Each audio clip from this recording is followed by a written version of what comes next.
مکہ کی گھاٹیاں خاموش تھیں، لیکن فضا میں ایک عجیب سی بے چینی تھی۔ ظلمت اور اندھیرے میں ڈوبی ہوئی دنیا ایک صبح صادق کی منتظر تھی۔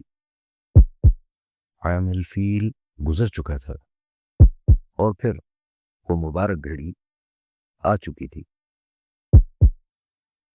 بنی ہاشم کے گھر میں وہ نور چمکا جس نے شام کے محلوں کو بھی روشن کر دیا۔ آج کے ایپیسوڈ میں ہم دیکھیں گے کہ کس طرح ایک یتیم بچے نے صحرا کی مشکلات میں پرورش پائی، کیسے پتھر اور درخت انہیں سجدہ کرتے تھے اور کیسے ایک راہب نے انہیں پہلی نظر میں پہچان لیا۔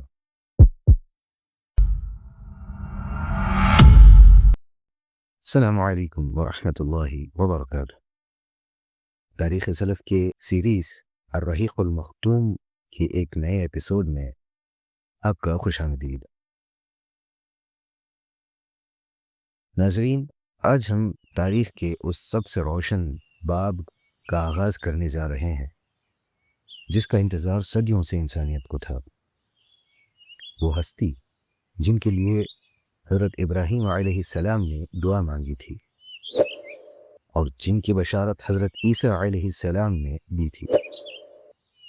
تاریخ تھی 9 ربیع الاول اور سال تھا 1 عام الفیل۔ اگر ہم آج کے کیلنڈر کے حساب سے دیکھیں تو یہ تقریباً 20 یا 22 اپریل 571 عیسوی یعنی 571 AD کا دن تھا۔ صبح کے وقت مکہ میں شعب بنی ہاشم کے مقام پر سیدنا محمد صلی اللہ علیہ وسلم کی ولادت ہوئی۔ ابن سعد کی روایت ہے کہ آپ صلی اللہ علیہ وسلم کی والدہ محترمہ حضرت آمنہ فرماتی ہیں، جب نبی صلی اللہ علیہ وسلم پیدا ہوئے تو میرے جسم سے ایک ایسا نور نکلا جس سے ملک شام کے محل روشن ہو گئے۔ خوشخبری فوراً دادا عبد المطلب کو بھیجی گئی۔ وہ خوشی سے جھوم اٹھے، طوطے کو گود میں اٹھایا اور سیدھا کعبہ لے گئے۔ وہاں اللہ کا شکر ادا کیا اور بچے کا نام رکھا محمد۔ یہ نام عرب میں اس وقت بالکل انوکھا تھا۔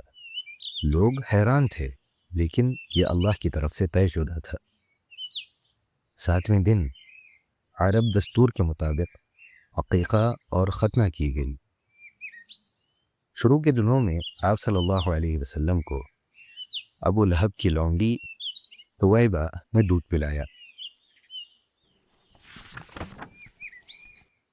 سامعین، عرب کے شریف گھرانوں کا یہ دستور تھا کہ وہ اپنے نو مولود بچوں کو شہر کی آلودگی اور بیماریوں سے دور کھلے صحرا میں بھیجا کرتے تھے۔ مقصد یہ تھا کہ بچے کی زبان خالص عربی ہو اور جسم مضبوط بنے۔ اسی دستور کے تحت مکہ میں بنی سعد کی خواتین کا قافلہ آیا۔ اس قافلے میں ایک خاتون تھی، حضرت حلیمہ بنت ابی زعیب، جنہیں آج پوری دنیا حلیمہ سعدیہ کے نام سے جانتی ہے، لیکن اس وقت حلیمہ کی حالت بہت خستہ تھی۔ ذرا سوچیے اس منظر کو۔ قحط کا زمانہ تھا۔ حلیمہ کہتی ہیں کہ وہ اپنی سفید گدھی پر سوار تھی جو بھوک اور کمزوری کی وجہ سے چل بھی نہیں پا رہی تھی۔ ان کی گود میں اپنا چھوٹا بچہ تھا جو بھوک سے بلکتا رہتا تھا۔ ان کے پاس ایک اونٹنی تھی مگر وہ بھی دودھ نہیں دیتی تھی۔ پورا قافلہ مکہ پہنچا۔ ہر عورت کو کوئی نہ کوئی امیر گھرانے سے بچہ مل گیا، لیکن جب رسول اللہ صلی اللہ علیہ وسلم کو پیش کیا جاتا تو عورتیں یہ سن کر انکار کر دیتی کہ یہ تو یتیم ہے، اس بچے کا باپ نہیں ہے، ہمیں انعامات کہاں سے ملیں گے؟ حلیمہ کو کوئی اور بچہ نہ ملا۔ خالی ہاتھ واپس جانا انہیں گوارا نہ تھا۔ انہوں نے اپنے شوہر حارث سے کہا، خدا کی قسم میں اس یتیم بچے کو لے لیتی ہوں، شاید اللہ ہم پر کوئی برکت نازل فرما دے۔ یہ فیصلہ ان کی قسمت بدلنے والا تھا۔ جیسے ہی حلیمہ نے ننھے محمد صلی اللہ علیہ وسلم کو اپنے ڈیرے پر لا کر گود میں لیا، اچانک ان کے سینے دودھ سے بھر گئے۔ آپ صلی اللہ علیہ وسلم نے بھی جی بھر کر پیا اور حلیمہ کے اپنے بچے نے بھی۔ باہر نکل کر دیکھا تو وہ کمزور اونٹنی جو کل تک سوکھی تھی، اس کا تھن دودھ سے لبریز تھا۔ شوہر نے دودھ دہویا اور دونوں نے پیٹ بھر کر پیا۔ صبح شوہر نے حلیمہ سے کہا، حلیمہ، خدا کی قسم، تم ایک بابرکت روح حاصل کر کے لائی ہو۔ وہی کمزور گدھی اب اتنی تیز سے چل رہی تھی کہ قافلے کی دوسری عورتیں حیران رہ گئیں اور کہنے لگیں، اے ابو زویب کی بیٹی، کیا یہ وہی گدھی ہے؟ حلیمہ نے کہا، ہاں، یہ وہی ہے۔ بنی سعد کے علاقے میں سخت قحط تھا، لیکن حلیمہ کی بکریاں جب چرنے جاتی تو پیٹ بھر کر اور دودھ سے بھری ہوئی واپس آتی، جبکہ دوسروں کے جانور بھوکے رہتے۔ یہ وہ برکتیں تھیں جو اس ننھے مہمان کی وجہ سے اس گھر پر برس رہی تھی۔ 2 سال گزر گئے، دودھ چھڑانے کا وقت آ گیا، لیکن حلیمہ بابرکت بچے کو واپس نہیں کرنا چاہتی تھیں۔ وہ مکہ گئیں اور حضرت آمنہ سے درخواست کی کہ بچے کو کچھ اور وقت ان کے پاس رہنے دیں، کیونکہ مکہ میں وبا کا خطرہ تھا۔ حضرت آمنہ مان گئیں، لیکن پھر 4 یا 5ویں سال میں ایک عجیب واقعہ پیش آیا۔ شق صدر۔ صحیح مسلم کی روایت ہے کہ حضرت جبرائیل علیہ السلام آئے۔ آپ صلی اللہ علیہ وسلم بچوں کے ساتھ کھیل رہے تھے۔ جبرائیل علیہ السلام نے آپ کو لٹایا، سینہ مبارک چاک کیا، دل نکالا اور اس میں سے ایک لوتھڑا نکال کر پھینک دیا اور فرمایا، یہ شیطان کا حصہ تھا۔ پھر دل کو زمزم کے پانی سے دھویا، اسے جوڑا اور واپس سینے میں رکھ دیا۔ دوسرے بچے دوڑتے ہوئے حلیمہ کے پاس گئے اور چلائے، محمد کو قتل کر دیا گیا۔ لوگ بھاگے ہوئے آئے، دیکھا تو آپ صلی اللہ علیہ وسلم صحیح سلامت تھے، مگر چہرے کا رنگ اترا ہوا تھا۔ اس واقعے نے حلیمہ کو ڈرا دیا اور آپ صلی اللہ علیہ وسلم کو واپس ان کی والدہ کے پاس مکہ چھوڑ آئیں۔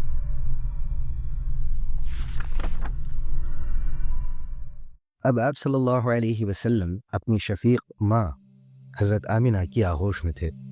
جب آپ کی عمر 6 سال ہوئی تو حضرت آمنہ اپنے مرحوم شوہر کی قبر کی زیارت کے لیے یثرب، جو کہ مدینہ ہے، وہاں گئیں۔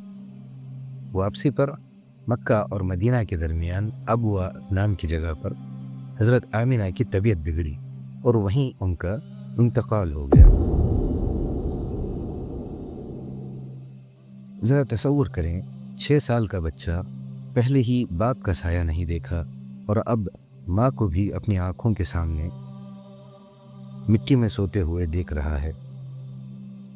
وہاں سے ایمن آپ کو واپس مکہ لائی اور دادا عبد المطلب کے حوالے کیا۔ دادا نے اپنے یتیم پوتے کو ٹوٹ کر چاہا۔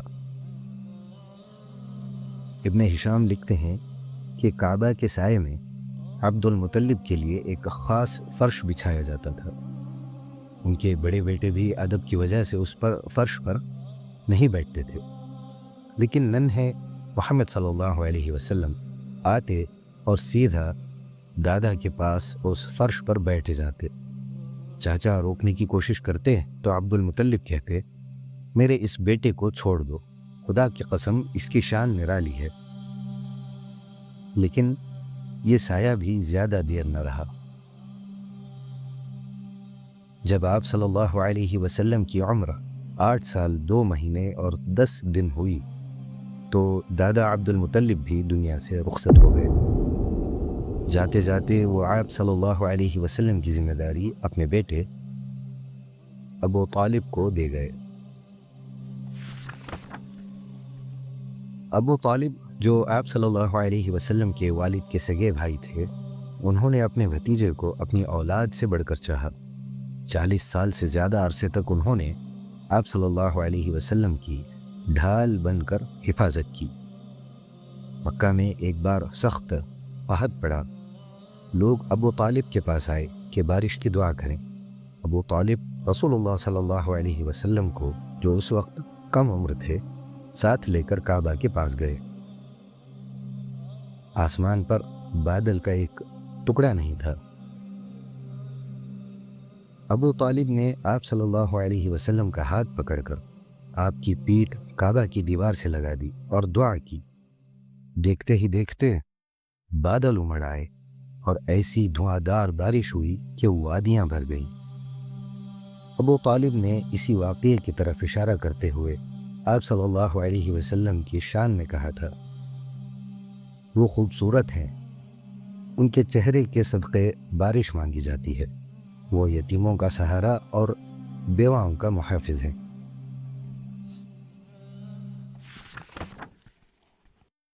جب آپ صلی اللہ علیہ وسلم کی عمر 12 برس، بعض روایات میں 12 سال کچھ مہینے ہوئی، تو ابو طالب تجارت کے لیے ملک شام کے سفر پر نکلے۔ آپ صلی اللہ علیہ وسلم بھی ساتھ تھے۔ قافلہ بصرہ پہنچا۔ وہاں بحیرہ نام کا ایک راہب رہتا تھا۔ وہ کبھی اپنے گرجے سے باہر نہیں جاتا تھا، لیکن اس بار وہ قافلے کے پاس آیا۔ اس نے رسول اللہ صلی اللہ علیہ وسلم کا ہاتھ پکڑا اور کہا، یہ سید العالمین ہیں، اللہ انہیں رحمت للعالمین بنا کر بھیجے گا۔ ابو طالب نے حیران ہو کر پوچھا، تمہیں کیسے معلوم؟ بحیرہ نے جواب دیا، جب تم گھاٹی سے اتر رہے تھے تو کوئی پتھر اور درخت ایسا نہیں تھا جو انہیں سجدہ کرنے کے لیے نہ جھکا ہو، اور یہ نبی کے سوا کسی کو سجدہ نہیں کرتے۔ اس نے آپ صلی اللہ علیہ وسلم کے کاندھے پر مہر نبوت بھی دیکھی، جو ایک سیب یعنی ایپل کی طرح تھی۔ بحیرہ نے ابو طالب کو سختی سے مشورہ دیا، انہیں واپس مکہ لے جاؤ، اگر یہودیوں نے انہیں پہچان لیا تو وہ انہیں نقصان پہنچا سکتے ہیں۔ چنانچہ ابو طالب نے آپ صلی اللہ علیہ وسلم کو واپس بھیج دیا۔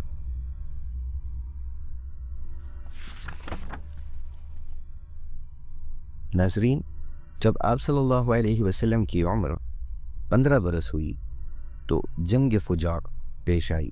اسے فجار اس لیے کہتے ہیں کیونکہ اس میں جنگ کے حرام مہینوں کی بے حرمتی کی گئی تھی۔ یہ جنگ قریش اور قیس عیلان کے درمیان تھی۔ رسول اللہ صلی اللہ علیہ وسلم اس جنگ میں شریک ہوئے، لیکن کسی پر وار نہیں کیا، بس اپنے چاچاؤں کو تیر پکڑاتے تھے۔ اس جنگ کے بعد مکہ کی کچھ ہوش مند لوگوں کو احساس ہوا کہ ظلم اور ناانصافی ختم ہونی چاہیے۔ چنانچہ عبداللہ بن جدعان کے گھر پر قریش کے قبائل جمع ہوئے۔ انہوں نے ایک معاہدہ کیا جسے حلف الفضول کہا جاتا ہے۔ قسم کھائی گئی کہ ہم میں سے ہر شخص مظلوم کا ساتھ دے گا، چاہے وہ مکہ کا ہو یا باہر کا، یہاں تک کہ اس کا حق اسے مل جائے۔ رسول اللہ صلی اللہ علیہ وسلم اس وقت نوجوان تھے اور اس میٹنگ میں شامل تھے۔ نبوت ملنے کے بعد آپ صلی اللہ علیہ وسلم فرمایا کرتے تھے، میں عبداللہ بن جدعان کے گھر پر ایک ایسے معاہدے میں شریک تھا کہ مجھے اس کے بدلے سرخ اونٹ بھی پسند نہیں۔ اگر آج اسلام میں بھی مجھے اس کے لیے بلایا جائے تو میں لبیک کہوں گا۔ جوانی کے آغاز میں آپ صلی اللہ علیہ وسلم نے کوئی آرام و آسائش کی زندگی نہیں گزاری، بلکہ محنت اور مشقت کا راستہ چنا۔ آپ صلی اللہ علیہ وسلم مکہ والوں کی بکریاں چرایا کرتے تھے، کچھ قیرات کے بدلے، یعنی چاندی کے سکوں کے بدلے۔ بنی سعد میں بھی آپ نے بکریاں چرائی تھی۔ یہ اللہ کی سنت رہی ہے کہ تقریباً ہر نبی نے بکریاں چرائی ہیں تاکہ ان میں صبر، تواضع اور رحم دلی پیدا ہو جو ایک قوم کی رہنمائی کے لیے ضروری ہوتی ہیں۔ یتیمی کا دکھ، صحرا کی سختیاں اور جوانی کی محنت، یہ سب اس عظیم مقصد کی تیاری تھی جو عن قریب دنیا کا نقشہ بدلنے والا تھا۔ آپ صلی اللہ علیہ وسلم کی عمر 25 سال ہونے کو ہے، اور مکہ کی سب سے مالدار خاتون حضرت خدیجہ رضی اللہ عنہا کی نظر آپ کی دیانت داری پر پڑنے والی ہے۔ یہ قصہ انشاءاللہ اگلے ایپیسوڈ میں۔ ناظرین، اگر آپ کو سیرت کا یہ سلسلہ پسند آ رہا ہے تو ویڈیو کو لائک ضرور کریں، اور ان سیریز کے بارے میں آپ کے خیالات کمنٹ میں بیان کریں، اور ان ویڈیوز کو اپنے اہل و عیال کے ساتھ، اپنے دوستوں کے ساتھ ضرور شیئر کریں۔ جزاک اللہ خیراً۔ السلام علیکم ورحمۃ اللہ وبرکاتہ۔